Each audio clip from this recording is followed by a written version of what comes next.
Matiin wae. Iya, halo teman-teman semuanya. Halo. Iya, saya mulai presentasi malam hari ini ya. Oke. Kita kayak fokus group discussion nih hari ini. Oke teman-teman, seperti biasa kalau teman-teman udah ngikutin dari minggu pertama,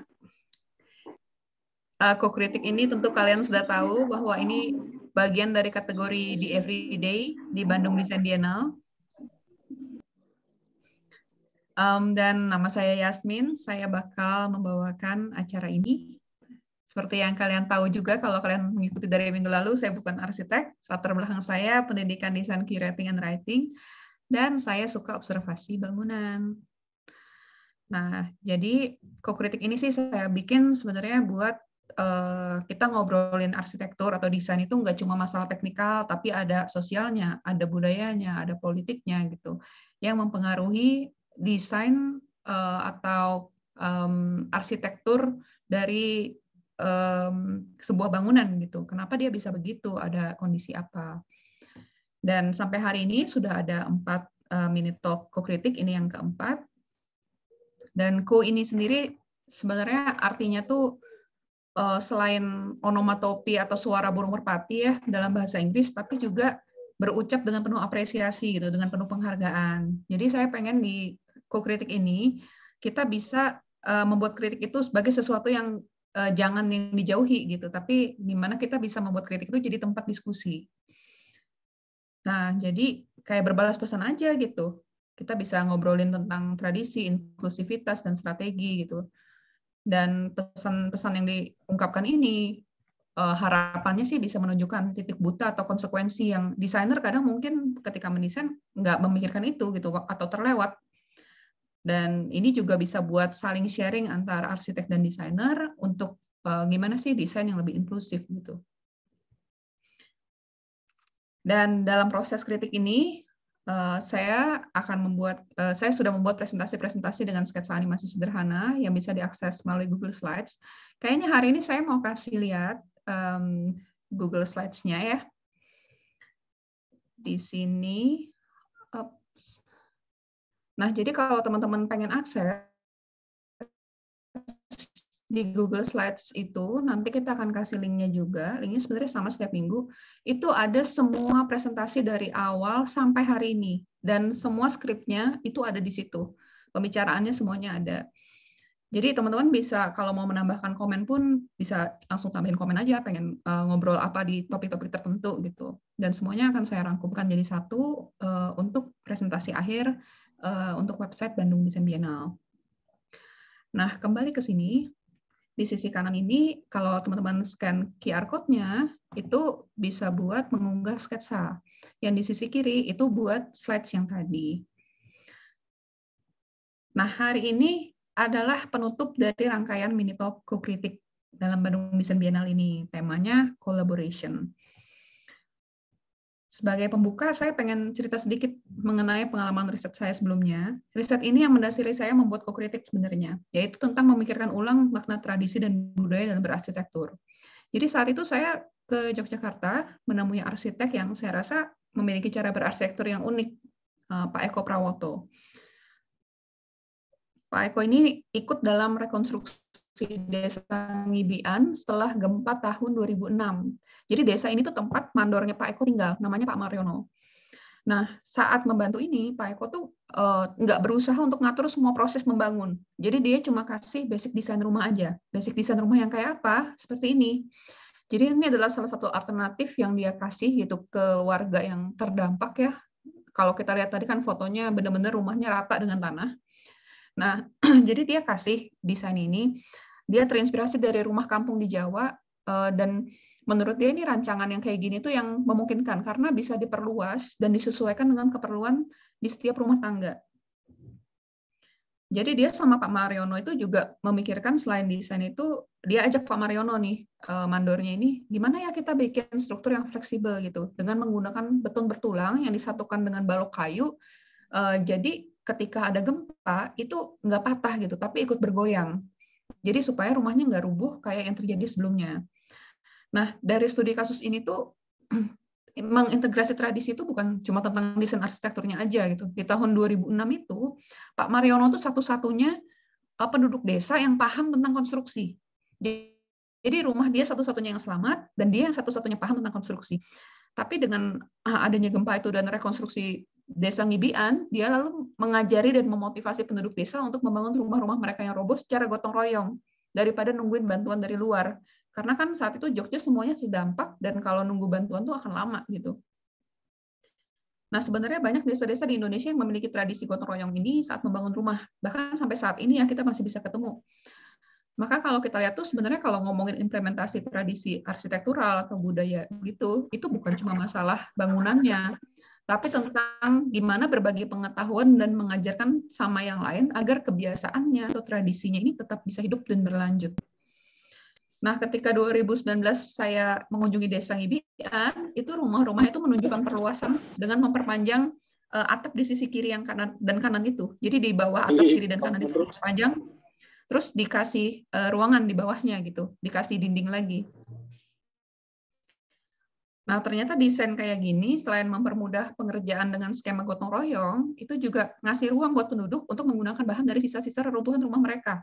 Jadi kalau kalian lihat desain dua rumah ini sama gitu, basicnya sama, tapi tampilannya berbeda dan jadi punya keunikan masing-masing karena reruntuhan yang dipakai itu berdasarkan dengan bahan dan material dari luar ke konteks Kota Bandung. Bulan lalu di akhir bulan saya pergi ke Kampung Manteos. Jadi kampung ini tuh mungkin kalau kalian cari di Google Maps akan sedikit bingung ya, tapi sebenarnya gampang banget diakses. Dia bisa kalian akses dari tepi Jalan Sangkuriang atau melalui tepian Sungai Cikapundung yang dekat dengan Teras Cikapundung. Di situ ada jembatan gitu. Itu bisa langsung akses ke desanya, ke kampungnya. Nah, jadi ketika ke sana tuh ini ada beberapa RT ternyata di kampung ini dengan akses masuk yang berbeda ya. Dan kalau mengawali perjalanan dari Jalan Sangkuriang, itu kita bisa nemuin gang-gang berbeda dan menuruni anak tangga hingga menuju bagian bawah gitu. Tapi saya saat itu cuma sampai bagian tengah, jujur saja ngos-ngosan sampai bagian tengah. Nah, sepanjang perjalanan itu tuh seru banget karena banyak warga yang ngajak ngobrol dan ngundang, ayo ikut dulu teh gitu, duduk di rumah dulu gitu. Dan beberapa lainnya saya ajak ngobrol juga dan mereka menjawab dengan antusias gitu, dengan langsung excited cerita tentang Kampung Manteos ini. Jadi ketemu ibu-ibu gitu kan di tengah-tengah, terus ibunya cerita bahwa suaminya tuh kadang bawa cat sisa gitu dari kantornya buat ngecat tangga-tangga di RT mereka supaya tampak lebih bersih dan menarik gitu. Nah, ketika saya coba lanjutkan perjalanan saya,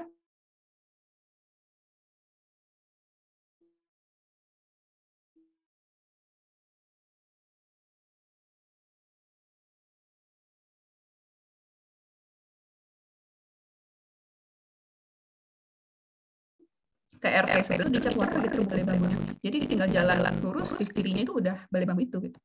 Nah, di pojokan dekat balai ini saya mengunjungi warungnya Teh Enet.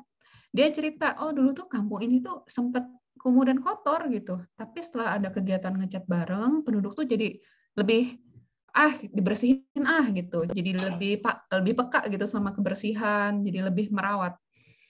Nah, dia juga cerita di beberapa area tuh pemuda sekitar jadi berinisiatif untuk melanjutkan proses ngecat karena mereka udah mendapat ilmu dasar pengecatan gitu. Mereka udah diajarin, ada pelatihannya gitu.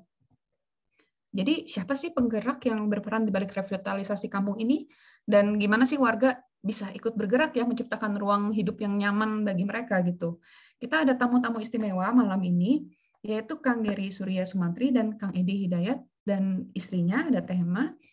Kang Geri ini lulusan jurusan arsitektur dari Universitas Parayangan yang kemudian melanjutkan pendidikan di Curtin University dengan spesialisasi Engineering Management. Beliau ini tergabung di komunitas berbagi dan salah satu fokus dari komunitas ini adalah untuk revitalisasi kampung. Jadi saya sekarang mau persilahkan Kang Gary langsung buat share pengalamannya berkolaborasi dengan warga Kampung Manteos. Silahkan Kang Gary. Malam semuanya, rekan-rekan. Apa kabar semua? Kang Edi, Damang, Bu Yasmin, terima kasih semuanya yang sudah hadir di sini ya. Biarpun kita sedikit, tapi kita tetap kompak. Saya cuma langsung aja cerita ya. Jadi Manteos ini kita main di sana sekitar tahun 2016. Ceritanya angkatan saya itu 914 arsitek ulang tahun ke-25. Kita ulang tahun ke-25 ini pengen ngapain gitu ya. Kita hura-hura segala macam udah biasa kita ya, terus kadang menghasilkan sesuatu juga. Kita dari situ cipin, ngumpulin uang, ngumpulin sumber daya dan segala macam untuk membangun Indonesia dalam skala kecil. Yaitu apa? Kita cari kampung yang dekat keluar ya, kampung yang unik segala macam. Jadi kita ketemu Manteos. Kalau saya rasa kan Manteos kayak di favela Brasil itu naik tajak-tajak ya. Jadi kita rapat-rapat beberapa kali di sana sama teman-teman. Oke, kita revitalisasi Manteos dengan konsep operasi dan never ending project gitu ya. Jadi never ending artinya selamanya kita akan ke sana selama kita kuat. Tapi kita kan ada jedanya, kadang-kadang bosan, kadang-kadang kesehatan saya gak bagus juga ya, kadang-kadang teman-teman kepada kena COVID dan segala macamnya. Dari awal kita tuh pengennya tuh membangun yang livelihood. Kita bukan ingin membangun menaikkan faktor ekonomi apa ya, tapi pengennya itu jadi kampung yang sehat, yang bisa dinikmati oleh penghuninya, livelihood lah. Karena tiap masyarakat Indonesia di dunia pun berhak menikmati pemukiman yang layak untuk dihuni secara visual, secara kesehatan, dan secara keindahannya juga. Jadi saya ini ada konsepnya, saya akan share.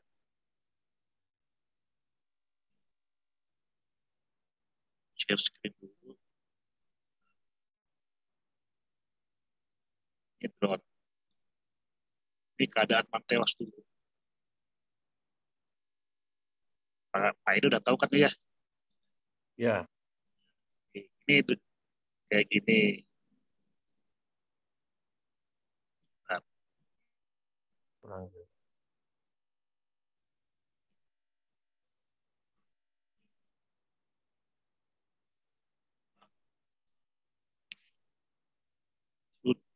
Keadaan dulu kan kita nggak ada chat, nggak ada apa, kan kesannya biasa aja kampung yang namanya tidak meningkatkan nilai keindahan dan segala macam.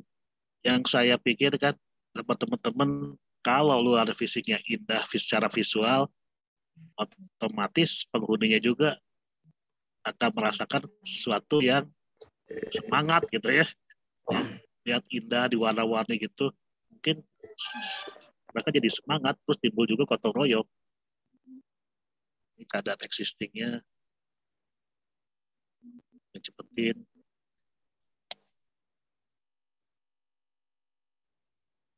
Ini kan jarang sekali di tengah kota Bandung ya ada existing kayak gini. Jadi kita kayak di luar kota ini, kayak di Lembang mana, tapi di depannya ada perumahan urban gitu.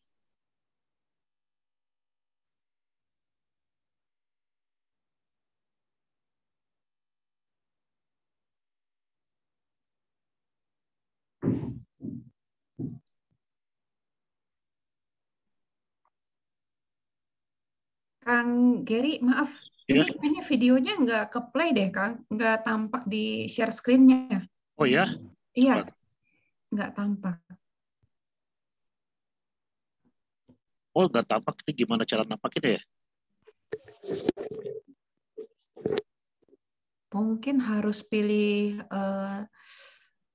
tempat aplikasi buat software buat play-nya mungkin, Kang. Oh gitu ya. Nanti aja kalau kita bisa ketemu darat ya, rekan-rekan yang lain, saya kan di Bandung, ngobrol-ngobrol, kopi-kopi lah. Nah, kita gini aja ya. Nih.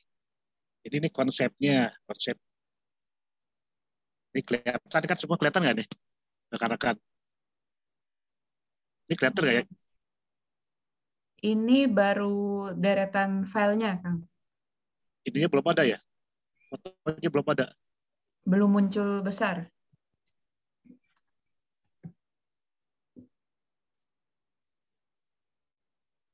Ini udah Ini masih belum, Kang. belum juga. Belum. Ini Masih belum. Kenapa ya? Tadi padahal dicoba bisa ya. Tampak. coba saya stop dulu, saya lagi share ya. Iya, coba deh.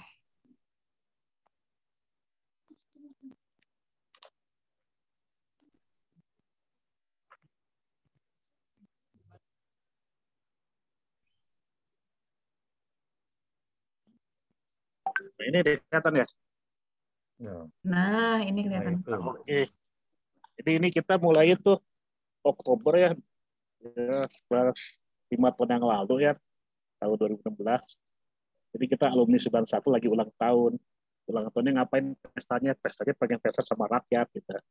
Karena kita juga bagian dari rakyat. Nah ini semboyannya kita bersama untuk lingkungan dan masyarakat. Next. Jadi kalau kita lihat kan kita tuh namanya background-nya kita arsitektur 91 itu ingin membagi bersama masyarakat untuk membangun suatu kampung, tapi secara berkelanjutan dan perencanaan yang terintegrasi. Integrasinya secara apa? Kita ingin sustainable need-nya dengan masyarakat itu kita membagi berkolaborasi, membagi ilmu. Misalnya kita nggak mau yang jadi kita yang so tahu jadi arsitek, ngajar-ngajarin yang aneh-aneh gitu ya, nyuruh-nyuruh buat ini. Kita tuh pengen belajar bareng sama masyarakat sebab di umur segini juga kita banyak yang belum tahu loh konstruksi-konstruksi di daerah perkampungan tuh kayak gimana ya, terus tata letak budayanya kayak gimana. Jadi kita juga nggak boleh anggap tahu segala macam karena dari so tahu biasanya nggak andeng, nggak sustainable. Nah, jadi dari situ teman-teman mengutus saya sebagai provokator di Kampung Manteo siapa ini ya. Iya. Jadilah saya provokator yang berkoordinasi dengan masyarakat teman-teman di Kampung Mateos. Nah, jadi konsepnya ya kita penguatan pembangunan. Istilahnya kan Mateos itu secara pembangunan itu secara pemukiman itu ada di tanah lereng. Tanah lereng kalau ada apa-apa kan nggak kuat juga tuh kalau nggak kita nggak punya kemampuan untuk memperbaiki perumahan dan segala macam. Yang kita punya kemampuan adalah memperkuat namanya bangunan dengan bentuk apa? Nambah semen, nambah segala macam lah yang dekatnya. Yang paling murah kan nambah semen. Udah semen ditambah, ya, warnanya jadi abu-abu, nggak indah juga. Jadi dipikirin udah gitu harus kita apain nih? Kita mural aja gitu ya. Udah diskusi-diskusi, ngobrol sama orang-orang, muralnya apa? Ada yang mau mural bentuk orang, bentuk binatang, tumbuhan. Nah, saya tolak semua. Saya bilang kita muralnya geometris aja. Dari geometris nanti orang-orang rekan-rekan teman-teman di Kampung Manteos bisa memperbaiki kalau catnya rompal atau atau apa gitu ya. Kita coba ngajarin bentuknya geometris itu ada 3, segitiga, lingkaran, dan kotak atas ke 4.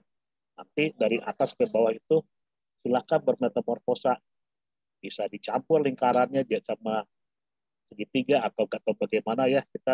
Saya coba ngajarin 3 dinding ya, kayak ini ya. Iya. Dari situ silakan berkreasi sendiri sebab sebenarnya berkesenian itu adalah hak setiap orang, nggak diaku oleh satu orang yang saya seniman segala macam. Ini eksis yang dulu kan kayak gini. Kita problemnya apa? Problemnya kan urbanisasi. Kesalahan Kampung Masayos itu karena serius ya di apa namanya permasalahannya kan kumuh. Kita buat gimana nggak kumuh. Secara pertama ya visualnya dulu kita perbaiki. Kan penguatan ventilasi das Sungai Cikapundung ya dulu di tepi-tepi sungai itu banyak bangunnya ya, Pak Edi ya. Iya. Jadi setelah kita 3-4 bulan ngobrol-ngobrol sana sini tentang sosialisasi pentingnya DAS sungai, mereka pada bongkar sendiri, nggak kita suruh, nggak kita apa. Kita juga kaget, kok bongkar sendiri gitu. Terus juga pola pembangunan kampung juga yang organik kan, nggak ada pola segala macam. Kita jelasin harus ada plannernya lah, harus ada planning. Misalnya kalau mau ngebangun WC itu di atas pasti kalir ke bawah kan, yang di bawah orangnya gimana, salurannya harus harus benar, jangan sampai mencemari secara kesehatan. Dan juga gorong-gorong pasti nggak ada di kampung-kampung. Itu juga kita sosialisasi ke masyarakat, gorong-gorong itu penting. Di atas hujan besar, di bawah yang kena banjir. Itu juga penahanan penyebaran pembangunan hunian agar tidak menyebar ke daerah-daerah yang masih hijau ya. Itu kan banyak pendatang juga Pak Edi ya. Ya. Itu kan biasanya warga kampung punya aturan sendiri. Kalau ada pendatang, saya nggak ikutan di sana.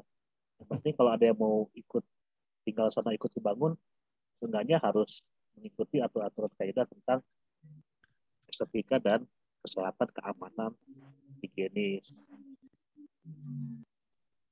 Persoalan ekonomi dan peos, persoalan ekonomi ya di Manteos kan dulu SDM rendah segala macam, istilahnya banyak yang minder kata saya mah ya. Kita tuh selama 1 tahunan tuh sosialisasi menghilangkan keminderan dulu. Orang juga kalau misalnya banyak ilmunya, kalau minder nggak bisa jadi apa-apa. Kita meningkatkan dulu tuh namanya kebanggaan akan kemampuannya dulu. Kita kasih pelatihan tuh hanya sebagai pembuka ya. Dulu istri saya kan dokter entrepreneurship, cuman ngasih namanya materi gimana sih bisnis yang baik. Semua tuh pasti bisa bisnis asal tahu ilmunya ya. Mau orang apapun bisa kaya asal tahu ilmunya. Begitu juga namanya buat bapak-bapak, asal nggak minder, asal mau tahu cara ilmunya bisa berubah. Kalau sudah berubah, punya uang, pertama ya penuhi dulu kebutuhan keluarga dan orang kampung. Yang kedua, perbaiki lingkungannya, sisihkanlah sedikit-sedikit buat perbaiki. Misalnya cat yang sudah rusak, namanya beli lagi aja, dikit-dikit perbaiki atau enggak ditambah-tambah lagi. Ini kan berhasil pelan-pelan ya, kita enggak namanya nggak perlu banyak memaksa dan meminta juga. Terus juga rentenir ya Pak Edi ya, rentenir bisa namanya diminimalisasikan. Terus kesulitan-kesulitan buat pengetahuan atau paguyuban kita wadahi, kita kenalin sama komunitas lain atau enggak kelompok lain. Jadi dari kelompok yang kasih pelatihan ekonomi sampai pelatihan kesenian kita kenalin. Kita sih sebenarnya memprovokator aja, cuma kenalin. Dari tingkat organisasi juga di Manteos kurang banyak motor penggerak ya. Motor penggerak ya saya kenal cuma PD aja nih yang aktif sekali. Lama-lama jadi Pak RW nih. Kita kan ntar jadi anggota DPR Kota Bandung nih. Jadi kan namanya kita tuh harus ada kemauan dan kemandirian dalam pembangunan. Itu kan semua mengharapkan pemerintah atau segala macam model dari diri sendiri. Dari diri sendiri apa? Kita organisasi, kumpulin orang-orang sekitar kita punya ide, cari yang seide ya. Mula-mula bersihkanlah kampung sendirinya dulu. Kalau sudah bersih, sehat kan banyak juga yang datang. Ekonomi meningkat, motor penggerak juga pasti bertambah anak-anak juga. Ini yang dulu. Misi kita sih ya biasa-biasa aja kata saya, planning strategi karena kita belajar planning pemetaan sosial dulu kita. Jadi kita nggak datang ujuk-ujuk Pak Edi, besok saya pengen mural. Mungkin kata Pak Edi, siapa lo tiba-tiba pengen mural gitu ya. Kita dari bulan apa ya, Juni ya. Juni, Juli, Agustus, September, 4 bulan kita ngobrol aja kalau gitu teman Teos tuh. Sekali pemetaan sosial rumah Pak Edi di mana kita mapping ya, ini siapa, kelompok ini siapa aja, dia siapa, anak mudanya siapa aja. Mulai dari pemetaan sosial, kita mulai main rencana pembangunan sosial dan engineering sosial. Engineering sosial itu adalah ilmu untuk rekayasa. Rekayasa misalnya kayak Pak Edi dulu ya, RTA sama RTB ribut, ya kita damaikan dengan cara kita ya Pak Edi ya. Ya. Dengan cara-cara dikumpulkan lah atau diapakan, kita ada izin FGD segala macam. Jadi saya itu udah 11 FGD nih, saya sebelum dari pertama kali datang sampai pertama kali kerja tuh kita 11 kali FGD. Dari situ kita jadi kenal kan, ini siapa, itu ahli apa, ini kenapa kesulitannya apa dan segala macam. Ini planning-planningnya banyak juga yang belum kita bangun juga. Ini kan namanya never ending project.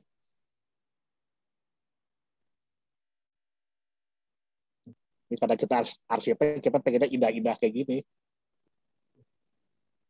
Nah, kita udah tempat wudhu segala macam udah kita perbaiki, WC umum. Stop dulu, kita stop dulu, kita yang ke berikutnya ya, video berikutnya.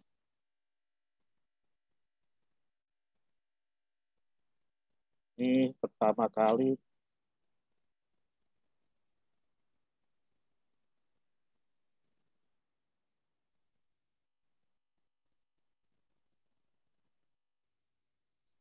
kali nih kita mau ngemural, ya. Kita kasih ilmunya loh.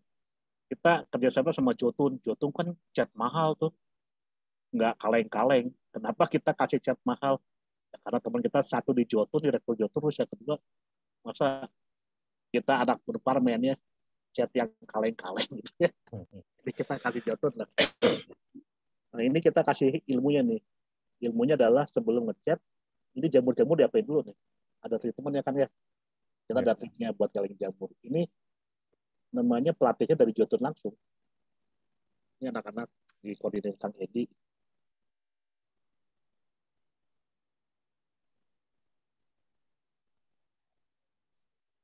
Bentar.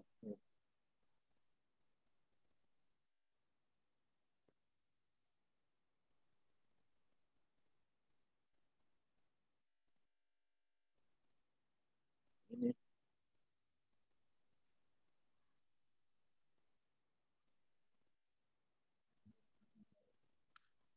awal-awal nih. Saya masih gede badannya. Sama. Saya udah kurus, saya udah sakit jantung kadang. Kang Edi. Kediring. Nah, ini yang kuning-kuning dari Jotun nih. Ngajarin gimana cara gilangin jamur. Nanti yang pelatihan dapat sertifikat. Kalau udah dapat sertifikat kan kalau kerja mandoran jadi pabrik bangunan lumayan gajinya mah hariannya.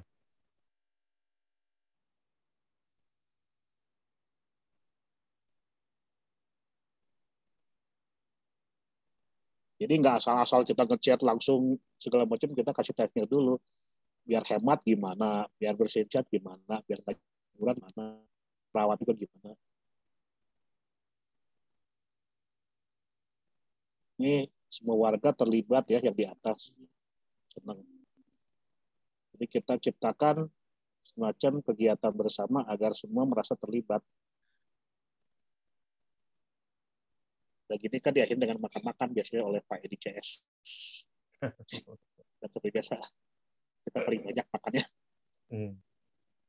Nah ini dari gitu kita langsung ngemural nih.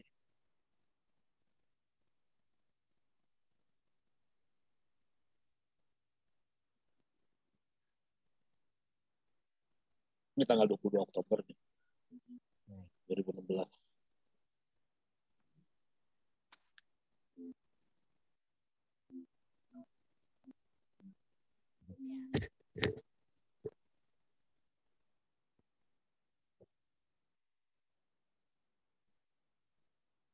Ini kan betul-betul geometris dasar nih kan, segitiga, kotak kan. Makin ke bawah makin aneh bentuknya. Saya juga nggak ngajarin ya. Mereka berkreasi sendiri ya dari lingkaran dan segala macam. Artinya kan semua penduduk itu tahu desain yang bagus itu gimana, tahu komposisi warna yang bagus gimana. Ini semua masyarakat terlibat. Mereka senang juga karena ada kegiatan yang namanya gotong royong. Jadi gotong royong kan udah mulai punah di kampung-kampung Indonesia kan. Banyak orang yang keakuan segala macam. Ini dengan kegiatan kecil ini, saya rasa semua jadi terlibat juga. Kan yang penting bukan ngechat ya, yang penting ngumpulnya. Dari ngumpul keluar ide-ide kan, bikin kesenian, bikin apa kan. Anak-anak muda kumpul-kumpul lagi. Jadi chat hanya sebagai pemicu, trigger.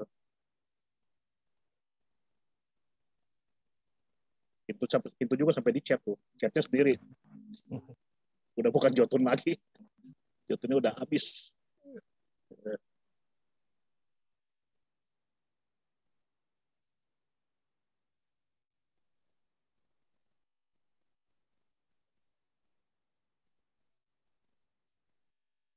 juga ya, sampai teman-teman pada datang dari komunitas macam-macam pengen lihat kan. Kita bikin pesta-pesta. Jadi kenapa sih kita bikin datengin orang-orang biar orang-orang kampung tuh percaya diri, nggak minder gitu. Bahwa kita tuh egaliter, kita tuh menerapkan egaliter. Egaliter kan kita sama kan.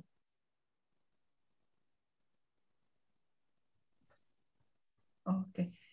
Kang Geri, Ya. kita apa mau ngobrol langsung dengan Kang Edi? Ya, boleh Kang. Sok.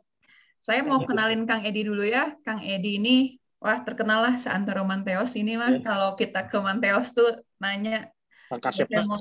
kalau kita mau nanya-nanya gitu, sama siapa ya? Sama Kang Edi Sound. Terus ketemu sama Kang Edi, sempat ngobrol juga, karena itu saya undang. Karena Kang Edi kayaknya nih aktif banget nih. Saya kayaknya mau tanya pertama dulu, buat kita ngobrol-ngobrol. Kan tadi kan Kang Geri udah cerita juga ya, bahwa mural itu buat apa namanya, bikin kebersamaan gitu kan. Tapi saya mau tahu dari sisi Kang Edi nih, Kang Edi ceritain dong, dulu tuh emang kayak apa sih Kampung Manteos nih? Kan kalau dari Kang Geri kan kita diceritain ini kumuh gitu kan, tapi ada apa sih gitu di sana? Terus tadi kan sebenarnya di dinding-dinding itu sebelumnya mungkin ada gambar-gambar juga ya, yang kemudian mungkin perlahan-lahan hilang, terus dicat ulang saat itu kan. Jadi dulu tuh kondisi kampungnya kayak gimana dan masyarakatnya seperti apa sih? Selamat malam semuanya, Kang Jerry. Selamat malam. Ketemu lagi sama Kang Jerry. Aduh, awet Ya, juga. yang sudah menghilang ditelan bumi ya. Jemput saya Kang Edi. Sian COVID. Aduh, COVID. Dulu kan di Manteos itu waktu saya kecil SD itu konflik antara utara sama selatan. Ketemu atau senggol sedikit pasti perang gitu. Perang. Terus ada tamu dipalak gimana. Lama kelamaan saya menginjak besar sampai SD, SMP, SMA, saya tergugah hati saya, kok kampung kita sendiri kok gini, saya persaudaraan kegotong royongannya nggak ada. Nah, di situ saya dipilih jadi waktu itu saya mengadakan pagelaran musik. Saya mau izin ke RW mau bikin pagelaran musik, tapi sama RW sendiri dulu jangan, karena takut konflik. Terus uangnya dari mana dananya, kan mengadain festival musik itu harus ada dana.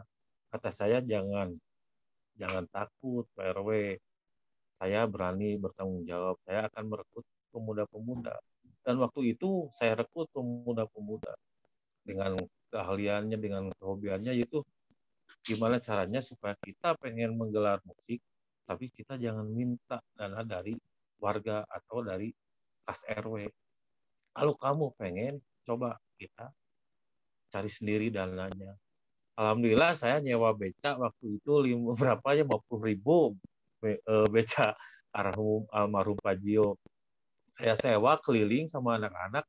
Jadi kita datang ke komplek-komplek, ke kantor-kantor untuk mengambil limbahnya, terutama koran gitu. Kumpul semua dan akhirnya menghasilkan uang dan bisa mengadakan pagelaran musik. Nah, di situ direkrut orang-orang, jadi bersatu lah intinya. Pemuda itu jadi bersatu. Ternyata konflik itu karena tidak ada yang merangkul, tidak ada kedekatan.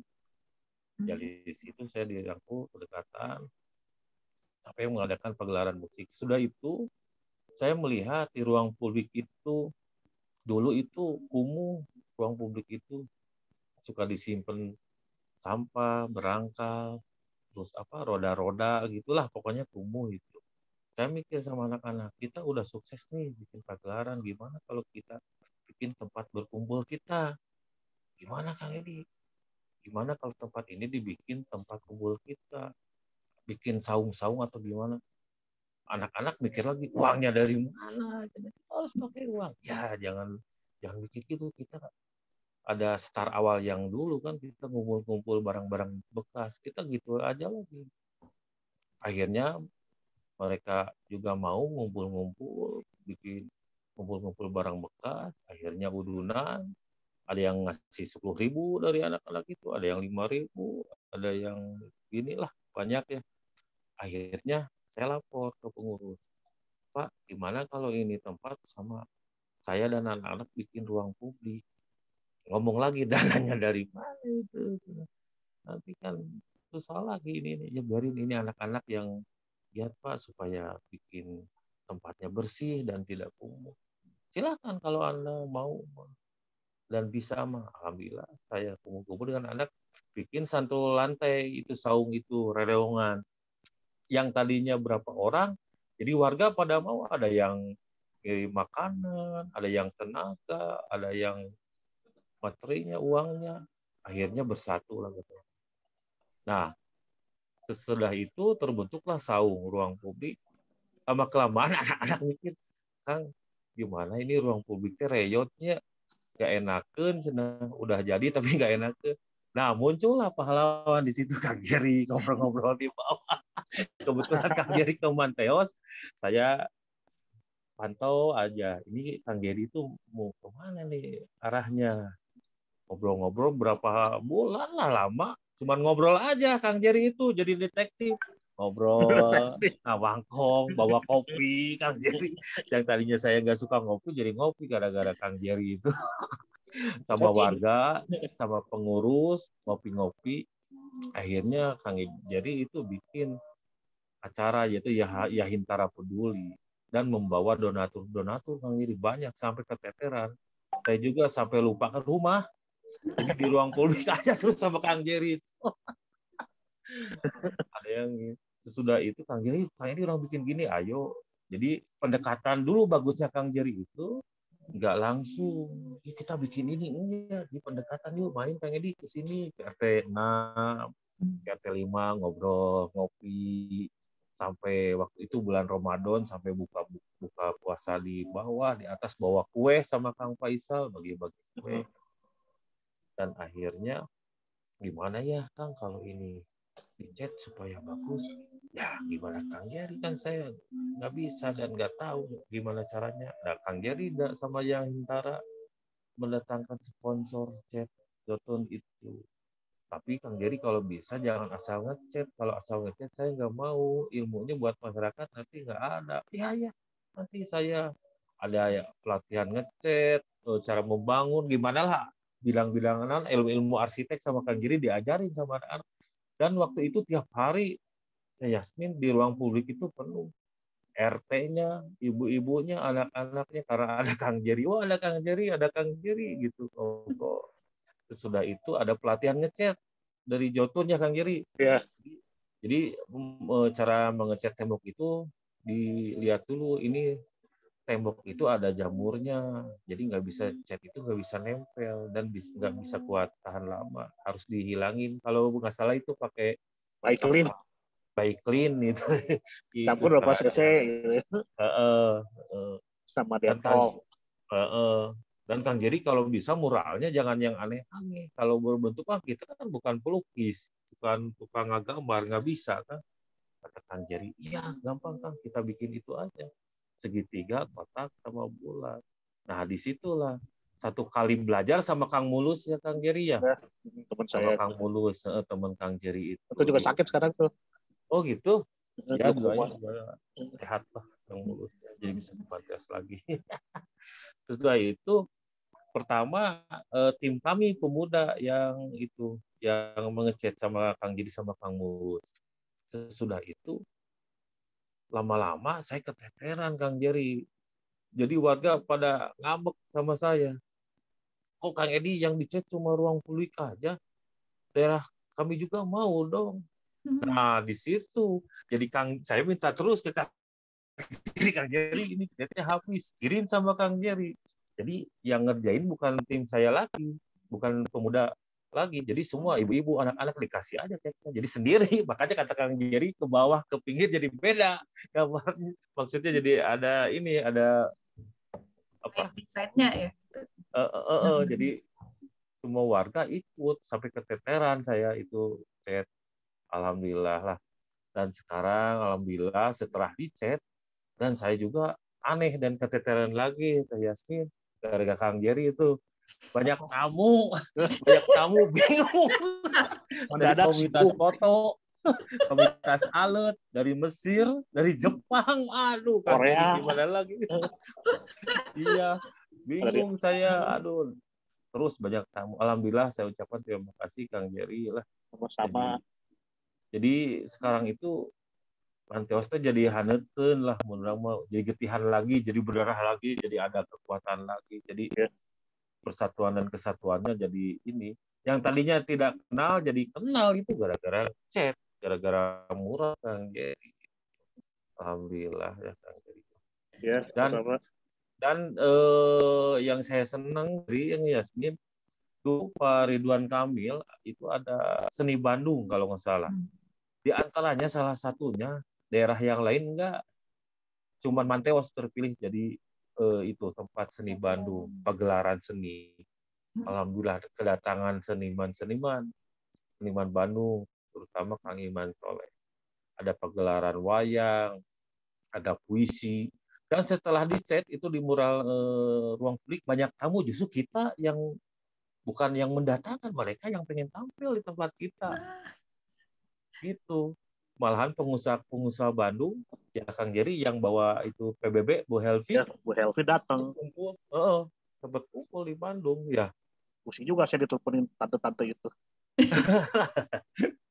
Terus sama itu pendeta itu apa Pak Daniel, saya ngadain itu Pak Panji ya, sampai saya waktu Ramadan ngadain acara kebinekaan, jadi lintas agama kumpul di situ. Toleransi gitu kan. Toleransi dari TNI, dari polisi, dari agama Kristen, Katolik, Kristen, Buddha, Islam, kumpul di situ. Yang agama tradisional juga ada ya, bakar-bakaran.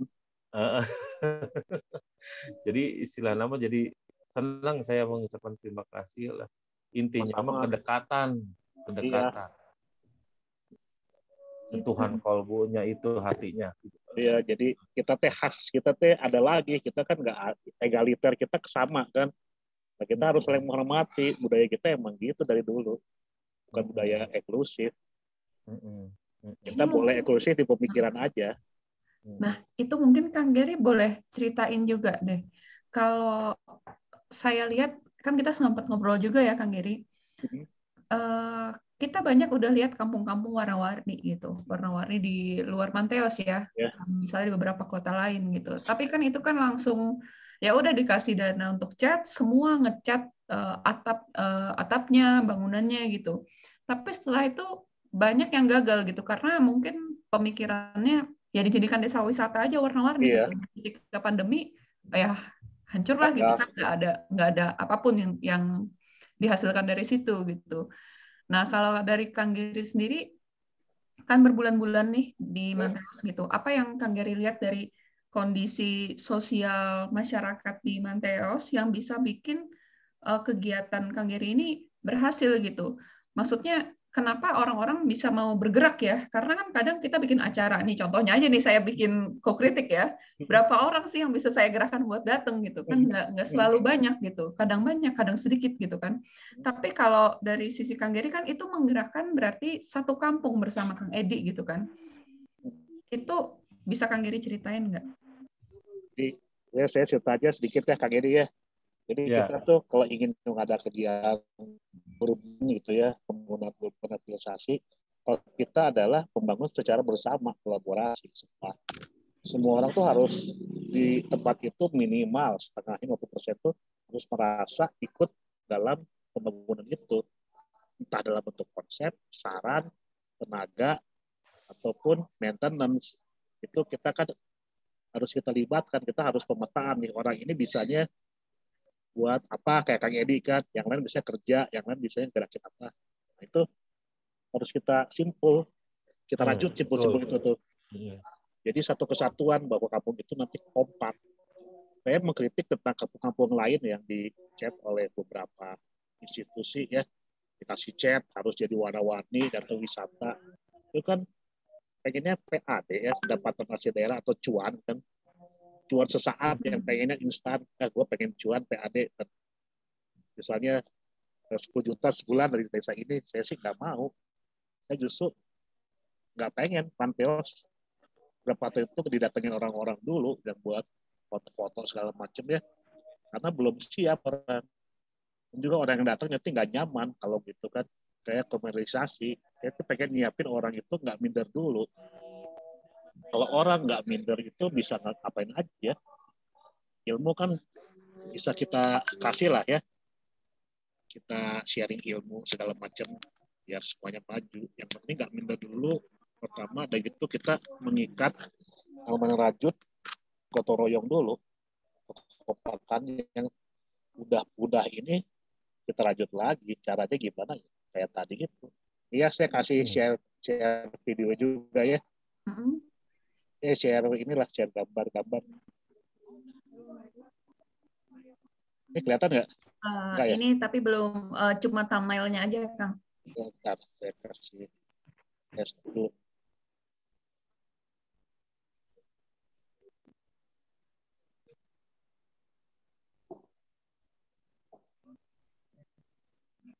Kan kita kan FGD dulu nih, permulaan sebelum ngapa-ngapain, kumpulin ibu-ibu. Bawa makanan. Jadi yang gerakin tuh ibu-ibu, kalau bapak-bapak males gerak. Ibu-ibu kita. Ya juga ngomong sama ibu-ibu juga lucu juga. Ngomong ini mahasiswa. Biar mereka belajar. Jadi ibu-ibu dikasih pengertian bahwa kita tuh harus guyup. Kalau ibu-ibu udah guyup, bapak-bapak pasti turut. Iya. Kalau nggak nurut, bapak diomelin di rumahnya. Kan kita pembuatan PT kue basah karena teman saya itu salah satu yang punya kue kering di Bandung itu yang besar, pabriknya raksasa ya, lumayan. Ini dilatih nih, ibu-ibu gratis. Itu siapa itu? Kita sediain mobil segala macam. Ini teman saya nih, yang ini nih. Faisal ya? Ya, Pak Faisal. Dia juragan kue sekarang. Ini kan salah satu kayak gini ya. Jadi kita kan orang jadi percaya diri ya. Ternyata buat kue itu nggak sesulit yang di kebar-kebar orang. Yang susah kan link sama pemasaran kan. Terutama link. Kalau kamu nggak kenal siapa-siapa ya kamu gitu-gitu aja. Jadi kamu harus banyak kenal. Mahasiswa segala macam. Orang seniman, anak kecil. FGD aja sama ibu-ibu terus. Jadi kerjaan saya sama ibu-ibu. Untung teka cantolnya kayak ini. Waduh.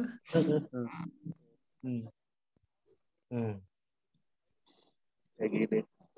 Jadi FGD kayak gini tuh penting ya buat yang jadi nggak kayak pemerintah institusi lain di daerah lain itu cuma datang sebulan langsung bulan kedua warna-warni, bulan ketiga peresmian sama di branding desa wisata. Kata saya nah itu sih bukan mainan kita. Kita kan ingin memanusiakan manusia dan ingin bikin livelihood, bukan bikin etalase. Kalau bikin etalase gampang, tapi nggak sustain. Itu dia. Nah, sampai profesor saya juga datang loh. Profesor saya ya, udah tua juga. Mereka gimana hasil kerja kamu gitu kan? Saya kasih lihat aja. Pak, ini Pak yang saya dulu. Ini kan dosen asisten saya zaman dulu kan. Ini rekan-rekan, ini masih mahasiswa saya.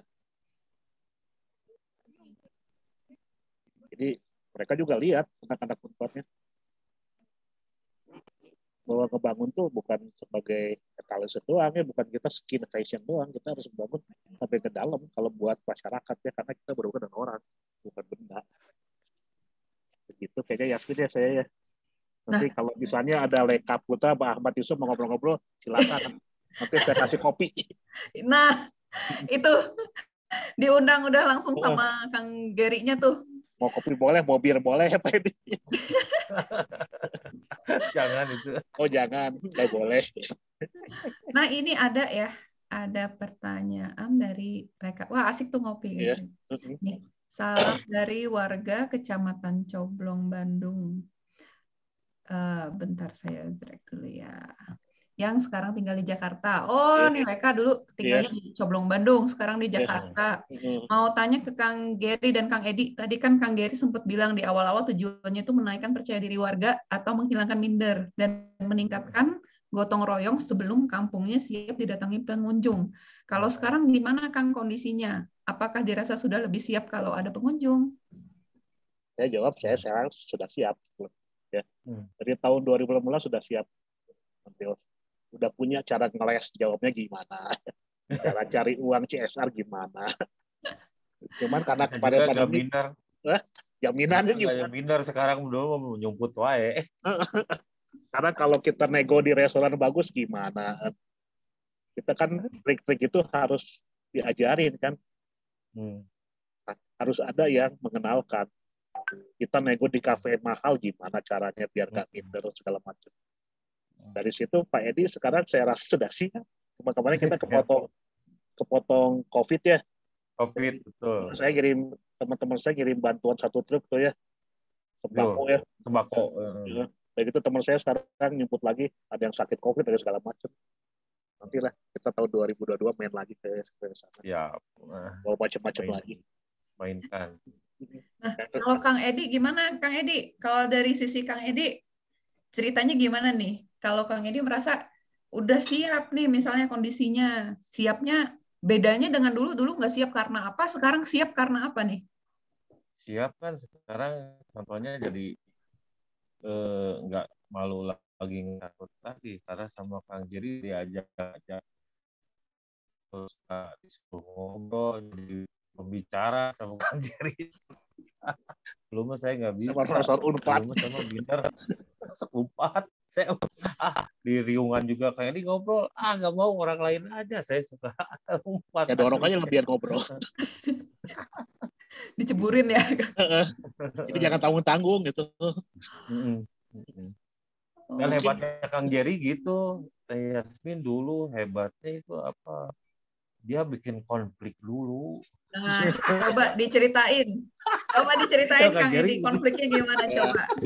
Kang Edi dulu yang cerita nanti saya ini diain atau enggak gitu kan. Ya, coba. Kan bagian social engineering. Gimana ceritanya Kang Edi? Konfliknya? Ya, konfliknya kan beda-beda kan sifat-sifat orang itu kan, terutama atas sama bawah. Sama bawah, terutama bawah kan banyaknya orang-orang pendatang kan. Kalau orang Mantios aslinya mah di atas di ruang publik sana. Jadi kemauan adatnya kan beda sama Kang Jerry dikonflikin. Wah, ini tapi akhirnya jadi seru. Jadi akhirnya jadi gotong royongnya jadi kuat ya Kang Jerry ya. Iya. Membangun itu apa? Masjid itu kan buat tempat wudhu. Wah, jadi seneng. Jadi yang atas ke bawah, yang bawah ke atas. Saya Yasmin. Dulu mah susah. Atas, bawah-bawah. Oh, jadi ada pembangunannya itu ya tujuannya buat menyilangkan warga di atas ke bawah dan warga di bawah naik ke atas gitu ya? Iya. Betul. Masjid itu paling bawah gitu tuh. Masjid itu paling bawah saya benerin, nggak yang di atas. Jadi yang atas bantu yang bawah juga bantu ke atas. Oh. Karena kalau nggak ada konflik, orang tuh merasa baik-baik aja. Kalau ada konflik, ya kan jadi merasa keakuannya semua naik tuh kan, disenggol kan. Dari situ kita damaikan bahwa ini hilangkan semua kita penting. Tapi itu harus ada ilmunya tuh dalam ilmunya. Sembarangan.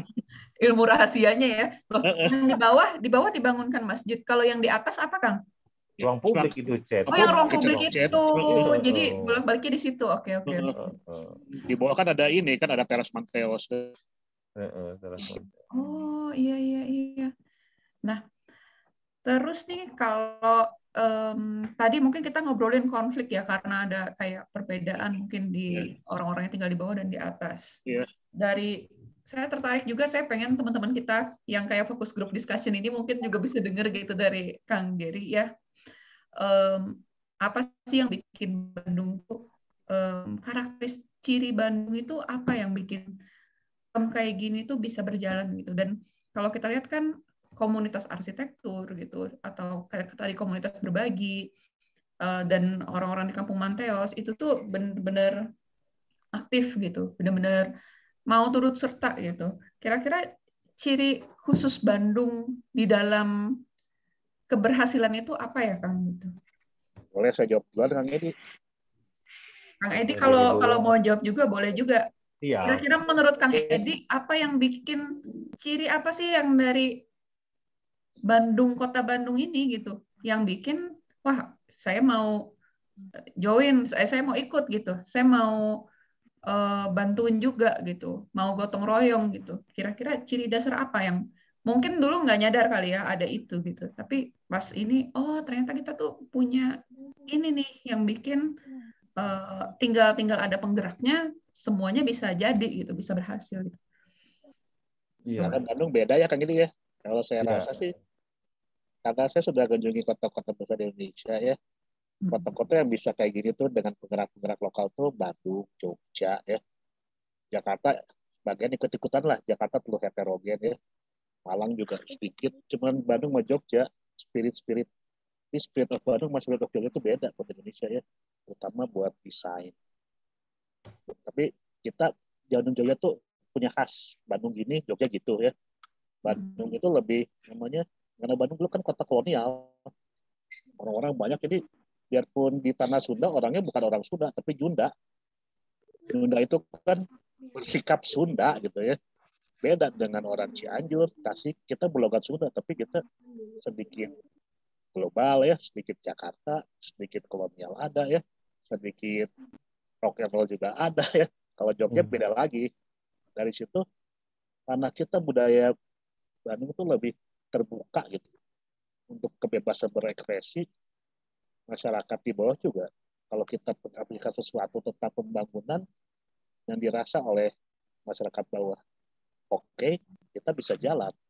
Cuman bagaimana menggerakkan agar tidak sporadis, harus satu kesatuan, harus satu planning ya. Itu ada seninya. Kayak Pak Edi kan sudah dapat seninya, sudah dapat selahnya gitu kan. Tapi di Bandung juga tempat saya bikin kamu toleransi berhasil kan. Di mana di ekspor ke Jakarta kurang berhasil karena di Jakarta heterogen. Beda-beda orang dari mana. Bandung homogen yang heterogen ya. Begitu orang-orang Jawa Barat atau mana datang ke Bandung itu heterogen, tapi sudah di Bandung jadi homogen. Karena spirit of Bandungnya itu. Saya rasa begitu ya. Yang penting mah Kang Giri, orang Sunda mah somea halika sema. Iya, ramah gitu kan. Ramah jangan sok tahu gitu kan. Iya.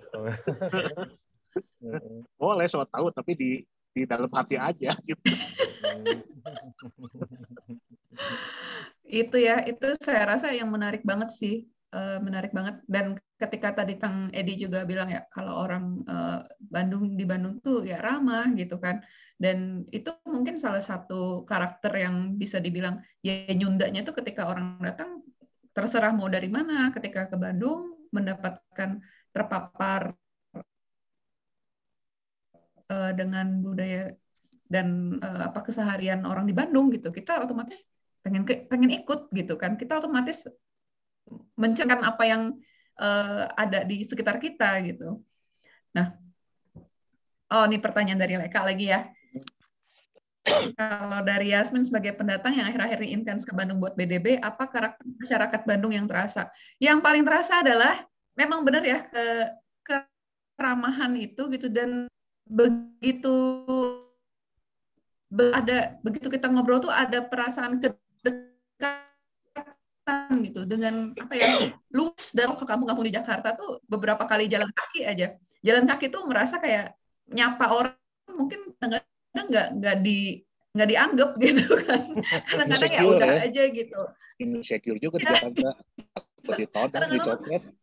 Saya suka kadang-kadang kalau lewat iya, kadang kalau lewat saya nyapa ya supaya juga menghindari sebenarnya dicopet atau ada kriminalitas ya. Jadi saya nyapa dulu gitu. Saya ngeliat muka orang dulu, saya sapa gitu kan. Tapi ada kayak dinding itu lah kita sama orang-orang kalau di Jakarta ya. Kebanyakan pengalaman saya sendiri ya, mungkin di tempat lain di Jakarta sisi lain berbeda gitu. Tapi ketika di Bandung itu ada rasa aman gitu. Ada rasa aman. Saya karena sepanjang riset ini, sepanjang acara Kokritik ini, saya selalu keliling sendirian gitu. Kang Edi aja lihat ya, saya langsung masuk itu sendirian Iya. gitu ke Kampung Manteos itu saya nggak sama siapa-siapa gitu, saya sendirian aja udah gitu kan. Dan itu saya juga cerita sama Kang Geri, saya merasa aman karena ketika saya masuk sendirian itu ibu-ibunya itu ya ketika kan banyak tuh pagi-pagi ya saya jajar-jajar sama ibu-ibu yang lagi bawa bala-bala apa gitu kan. Mereka langsung noleh saya, noleh saya lihat saya sendirian tuh langsung ajak ngomong gitu. Ayo mau ke rumah dulu gitu, duduk dulu gitu. Jadi kita merasa oh ada yang memperhatikan kita gitu, ada yang sadar dengan kehadiran kita. Jadi ketika jalan itu jadi merasa lebih aman dan ketika turun pun sampai ke tengah itu ibu-ibunya dan mas-mas yang ketemu di jalan pun ramah ya, maksudnya benar-benar menanggapi gitu ya, kayak kehadiran orang ini tuh diperhatikan gitu. Beda banget mungkin karena kalau di Jakarta mungkin lebih individualis ya. Jadi kayak ketika kita papasan atau apa ya orang cuek-cuek aja kayak gitu kan. Nggak ada yang mungkin saling sapa dan saling cerita gitu. Sedangkan di sana tuh cerita gitu, benar-benar ngobrol, benar-benar kayak ya kayak udah kenal aja, ngobrol, diajak cerita banyak gitu. Sama Kang Edi aja kan berapa lama cerita-cerita gitu. Kang Edi nyeritain dari awal sampai akhir ya, dan sampai gimana sekarang kondisi Sungai Cikapundung yang ternyata ada peternakan sapi di atas sana tuh buang limbah kotoran sapi ke bawah gitu kan. Kang Edi sampai ceritanya tuh jadi apa ya, saya jadi wah ikut merasa wah ini penting ya diobrolin gitu masalah Kampung Manteos ini gitu. Dan mungkin saya berharapnya sih kalau saya nggak tahu seberapa besar ini bisa rekamannya atau nanti kumpulan dari seminar kecil ini bisa mempengaruhi orang atau bisa membuat orang lebih sadar dengan pentingnya keberadaan Kampung Manteos dan pentingnya aliran Sungai Cikapundung itu bagi warga di sekitar gitu. Saya nggak tahu seberapa banyak, paling nggak, tapi saya mau mulai dari yang kecil dulu lah gitu. Walaupun ini kita kayak fokus group discussion lah ya, berlima berenam gitu kan. Tapi paling nggak ada teman-teman yang dengar dan tahu tentang keberadaan Kampung Manteos ini mungkin sebelumnya belum tahu gitu. Tapi dari pergi ke Manteos aja saya bisa rasa oh menyenangkan gitu, menyenangkan, dan semoga aja ini ya, semoga aja bisa suatu hari, kan sekarang masih kondisinya di situ nggak ada persuratan ya, Kang Edi ya. Iya. Nah, semoga aja suatu hari mungkin bisa mendapat jalan yang nyaman lah gitu, nggak ada kondisi-kondisi yang menyusahkan gitu, karena ya saya ngelihatnya keberadaan kampung ini sendiri ngebantu sih, karena kan Kang Edi kan dan warga di situ jadi apa ya, kayak gatekeeper ya, jadi menjaga gitu, yang oh ini ada yang nggak benar terjadi dari atas gitu kan, ada yang nggak benar di sini gitu, ada limbah turun gitu, dan itu bisa jadi apa ya, kayak mercusuar ya, kayak yang ngasih tanda gitu ke orang ada hal yang belum benar terjadi gitu. Kayak gitu sih. Kok saya jadi panjang lebar banget ya. Harusnya nih Kang Edi yang cerita nih masalah di aliran sungai itu gitu. Kayak kalau dulu itu di Sungai Cikapundung itu saya bikin acara sama komunitas itu, kalau nggak salah ada 40 komunitas itu. Komunitas Cikapundung. Ban-banan. Suka ada kuyaan, ban-banan itu dulu. Kalau sekarang mah nggak bisa. Kuyaan. Ininya juga, airnya juga gatal sekarang. Terus yang kedua, perut kita udah gede, nggak bisa masuk ban-banan lagi. Ban-banan. Serang. Terus saya ada pipa-pipa. Oh iya, pipa-pipa PDAM itu kan ya Kang Giri ya? Iya, PDAM. Juga ya pengen komentar ya, komen. Soalnya di mana-mana tuh kota di luar negeri itu kan sungai itu urat nadi ya, bagus-bagus ya. Iya betul. Ya seenggaknya tuh nggak kotor. Oh di Indonesia nggak bisa gitu. Kita penggiat lingkungan kayak Kang Edi sama teman-teman udah keluar udah bersih sungai, usahanya gitu lagi kotor lagi. Ini gimana nih kita meningkatkan kesadaran dulu orang-orangnya, up down-nya gimana? Itu kan PR kita bersama, PR planner, arsitek ataupun siapa yang concern dengan masalah kota adalah sungai yang mengalir kota itu kan urat nadi. Kayak Manila kan dalam 2 tahun mereka beres Manila. Karena mereka sepakat semua. Thailand, Malaysia, Singapura, Indonesia gitu-gitu aja kayaknya. Malah tambah masuk sungai jalan jadi buduk gitu. Itu dia, benar-benar Itu yang saya sayangkan kan. Itu dia juga yang bikin saya kayak penting ngobrolin kampung ini, karena arsitektur tuh nggak cuma bangunan gitu. Karena kalau kita lihat kampung tuh built environment ya, lingkungan binaan gitu. Dan itu termasuk banyak hal gitu. Kayak gini kan kita bisa dengar dari Kang Edi gimana itu bisa membantu kondisi sosial dan budaya di kampung gitu. Jadi bukan cuma masalah membuat gitu. Kadang kan orang kan mau ini menjadikan perbatasan sebagai wajah depan Indonesia yang dibangun batas padahal nggak kepake gitu kan. Maksudnya dibangun. Budaya. Kita kan ada yang nggak sadar ya di sekolah-sekolah arsitektur. Arsitektur itu membangun kebudayaan. Dengan berarsitektur kita tuh harusnya lebih aware ya. Kita tuh yang membuat civilization. Bukan sekedar bikin fasad, denah, tampak, potongan, sudah gitu kan. Saya sih sudah apatis dengan denah, tampak, potongan, udah biasa gitu kan. Pengen buat sesuatu yang buat masyarakat yang lebih besar apa gitu kan, buat kemajuan bersama kota. Itu tantangan besar. Terus juga kan arsitek banyak ego kan, pengen namanya muncul, kayak mah nggak usah nama muncul lah, Pak Edi aja yang muncul nama. Ya, Pak Edi mah fotonya banyak ya di koran. Kalau kita ngatur kita gampang naik motor jalan kaki kemana-mana enak. Nggak banyak yang ganggu. Ya, begitu. Iya. Nanti kapan nih kita meman lah. Nah, ini sekalian kopinya Leka nih. Kopinya Leka. Kang Geri, Leka di Jakarta sekarang. Di Bandung kapan Leka? Tuh, Leka diundang ke Bandung, ntar dikasih kopi dari Kang Geri deh spesial. Ini Leka ini pinter ngelukis loh, Kang Geri. Ya. Oh, dari mana? Dari Cetrupa, arsitek atau apa? Coba Leka cerita deh, Lek. Maju di sini, kita coba segini doang. Oh, kita segini nih. Tambah dikit. Halo, Kang. Saya asli Bandung. Iya. Tadinya sempat di FSRD, tapi drop out. FSRD ITB, iya. Pindah ke Unisba. Oh, Unisba. Nggak apa-apa. Iya, pindah ke Unisba komunikasi, tapi sekarang akhirnya kerjaannya ngelukis. Nggak apa-apa, saya juga pelukis dulu. Ibu saya pelukis. Oh iya. Saya kalau nggak punya uang, pelukis maksa teman beli. Iya, emang dari dulu gitu. Belinya harus mahal, teman-teman saya. Bisa dicicil. Iya, nah tinggalnya di Jalan Pelesiran. Di Pelesiran. Kebun bibit. Iya, kebun bibit. Balubur ya? Di situ. Iya, di Balubur, Kang. Ya, kapan kalau Bandung kita ngopi-ngopi bareng. Santai saya sih. Iya. Di sini atau ke Manteos bubur kerupuk. Bubur kerupuk. Siap, Kang Edi. Pakai oncom.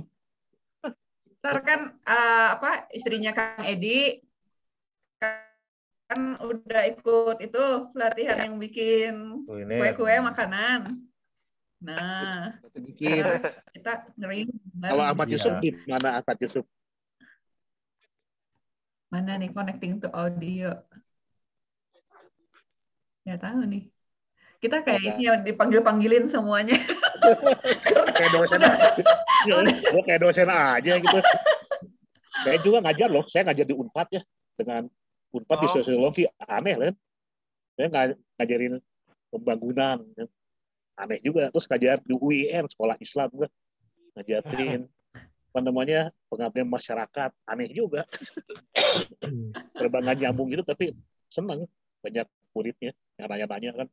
Mereka juga terbuka bahwa dunia ngajar tuh nggak pakai kemeja. Saya kan cuma pakai kaos, pakai jeans kan. Kadang-kadang pakai jaket kulit. Dosennya kayak gini kata saya. Dosennya kayak gini kata saya. Ya emang kayak gini kayak emang. Masih untung nggak pakai celana pendek. Aduh. Jadi tadi kita udah berkenalan, akhirnya kan memperluas ini ya. Kenalan nama Leka. Nanti kita bisa ketemu, ngobrol-ngobrol di Kampung Manteos, kita datang. Boleh. Nongkrong depan tempatnya Teh Enet kalau enggak ya. Ya, di ruang publik. Iya, di depan situ kan. Bisa ngobrol di Ya. situ. Seru Waktu mereka membangun di Jakarta kan, kita punya ilmunya. Itu 2005 tuh, saya tuh yang pertama-tama datang ke Aceh tuh, ke Banda Aceh yang gempa itu. Ya, kita belajar di sana, konflik-konflik kan. Kita dikonflikin, kita konflikin lagi. Belajar dari sana dibawa ke Manteos ya kan. Oh iya, 2008 di mana kita gempa mana, kita dulu spesialis kalau ada gempa datang ngebener-benerin ya Hintara. Sekarang udah pada tua ya Hintara ya.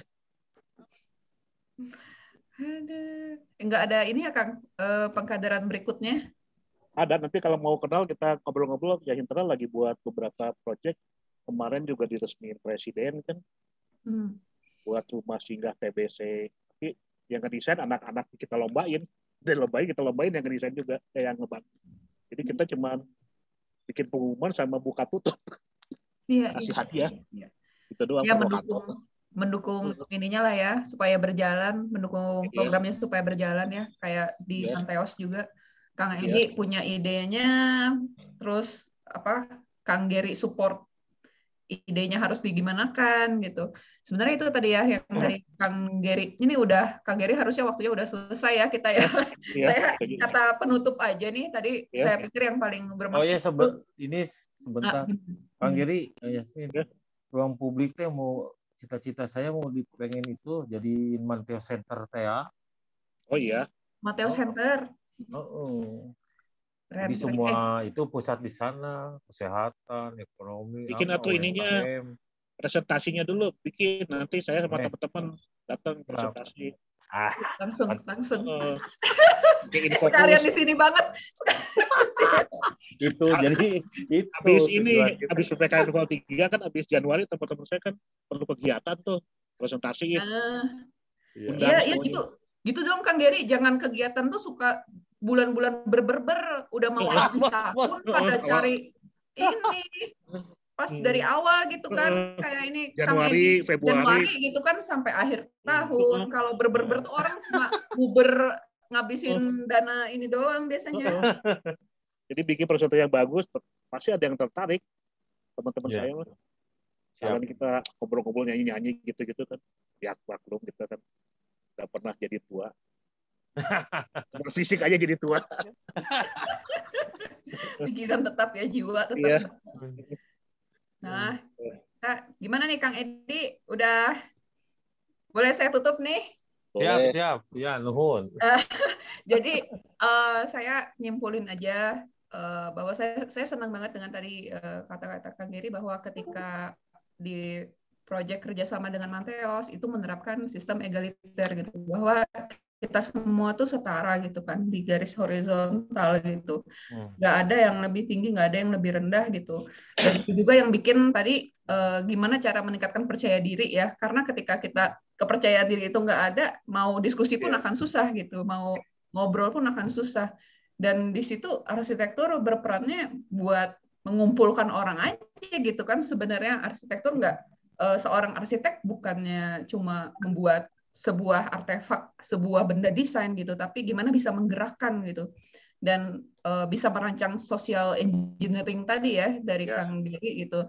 Dan di situ ditanggapi dengan Kang Edi, dia ikut aktif gitu dalam keseluruhan pemrograman Manteos ini, sehingga jadinya berhasil, nggak cuma kayak kampung yang dibikin warna-warni kemudian setelah dijadikan wisata pandemi datang kemudian langsung runtuh gitu, tapi Manteos tetap bergerak gitu sampai saat ini. Dan itu sebenarnya yang penting dari posisi seorang arsitek, nggak cuma masalah menjadi nama ya, menjadi star arsitek gitu, menjadi bintang arsitektur, tapi gimana bisa ngasih manfaat ke penduduk yang lebih luas.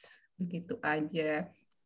Terima kasih banyak teman-teman Leka yang dari awal sampai pertemuan ini ikut terus. Makasih banyak banget. Mas Ahmad Yusuf, saya nggak tahu kenapa dari tadi connecting to audio. Dan ini kita tuh dibantu sama Soraya namanya, dia dari Bandung Design Biennale. Saya mau ucapin makasih banyak juga karena udah menyusunkan semua buat keperluan Zoom ini, dan buat Bandung Design Biennale juga Makasih banyak buat kasih saya tempat ya platform ini gitu buat kita ngobrol-ngobrol. Kalau nggak saya nggak ketemu Kang Edi, saya nggak ketemu Kang Gary gitu. Jadi saya makasih banyak banget. Jadi saya tutup sampai di sini. Semoga ntar ke depan besok saya mau ketemu Kang Edi nih, mau mampir ke sana pagi-pagi. Oke, makasih banyak semuanya. Sampai jumpa lain waktu ya. Terima kasih. Terima kasih semuanya. Aku tutup ya. Ya. Iya.